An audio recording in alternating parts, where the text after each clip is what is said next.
Olá, sejam muito bem-vindos! Hoje a gente vai mergulhar de cabeça num universo que é fascinante, o da literatura artística. Pensa nela não só como um monte de livro na prateleira, mas como uma arte de verdade, sabe? No mesmo nível da música, da pintura. Cada arte tem sua matéria-prima, né? A música tem o som, a pintura tem a cor. Bom, a matéria-prima da literatura é a palavra. Ok, já vamos começar com a pergunta de R$ 1 milhão. Se a literatura usa a palavra escrita, quer dizer que tudo que a gente lê por aí é literatura? Uma notícia de jornal, uma bula de remédio, um post na rede social? A resposta curta e grossa é não. E é justamente entender essa diferença que muda o jogo na hora de ler e interpretar qualquer coisa. Então, vamos amadurecer um pouco essa ideia. A literatura é a arte da palavra escrita.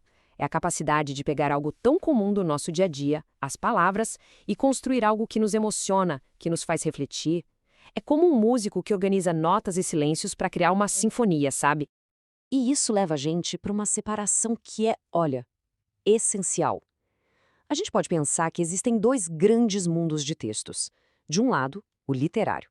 Do outro, o não literário. E saber em qual desses mundos a gente está pisando é o primeiro passo para entender de verdade o que aquele texto quer dizer. E aqui tem uns exemplos que deixam isso bem claro. Pensa num soneto do Vinícius de Moraes.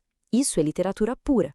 Agora, um texto de um crítico, analisando os versos, as rimas daquele soneto, isso já não é. Uma crônica que parte de um acontecimento real para fazer uma reflexão poética é literatura. A notícia de jornal que só descreve o fato, objetivamente, não é. O tema pode até ser o mesmo, mas são dois universos completamente diferentes. Certo, mas na prática, como é que a gente faz essa distinção? Existe um caminho, um método, digamos assim?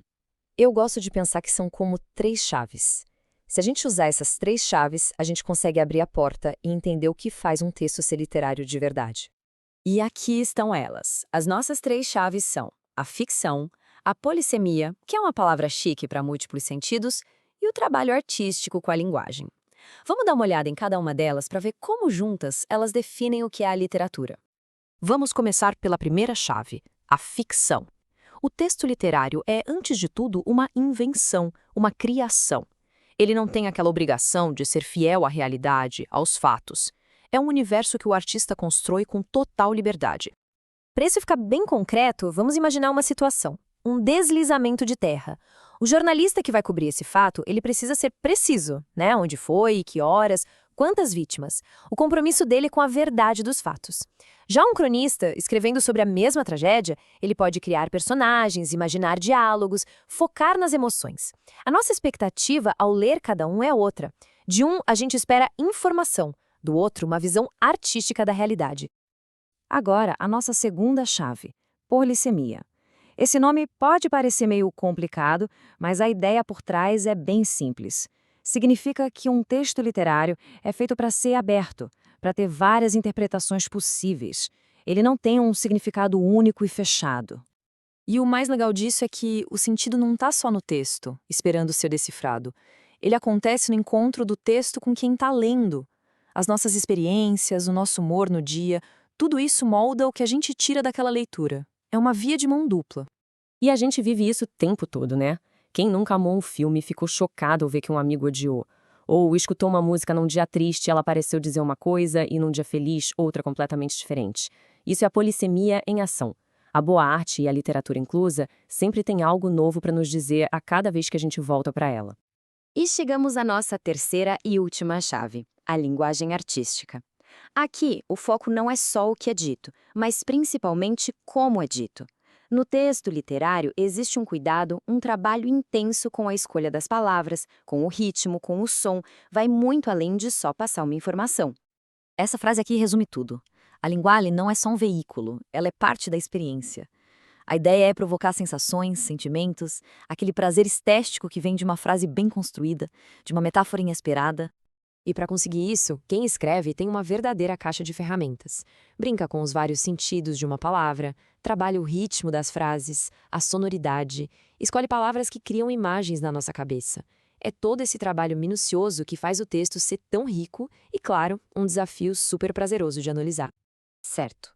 Então, depois de passar por essas três chaves, o que muda na nossa forma de ler? Vamos juntar tudo isso numa ferramenta bem prática para a gente levar daqui para frente. Olha aí, um checklist bem simples. Na próxima vez que pegar um texto, a gente pode se perguntar: isso aqui é ficcional, ou seja, não precisa ser verdade ao pé da letra? Ele abre espaço para mais de um entendimento? A linguagem foi trabalhada de um jeito especial para causar um efeito? Se as respostas forem sim, olha, é quase certeza que a gente está diante de um texto literário. Que tal fazer o teste? E para fechar, eu queria deixar uma provocação. Hoje em dia, com blog, rede social, tantos jeitos novos de escrever, essas fronteiras entre o que é literário e o que não é parecem cada vez mais borradas, né? Então a pergunta que fica no ar é: como a gente pode usar essas chaves, que são mais clássicas, para navegar nesse mundo novo e entender melhor o que a gente lê? Fica aí a reflexão.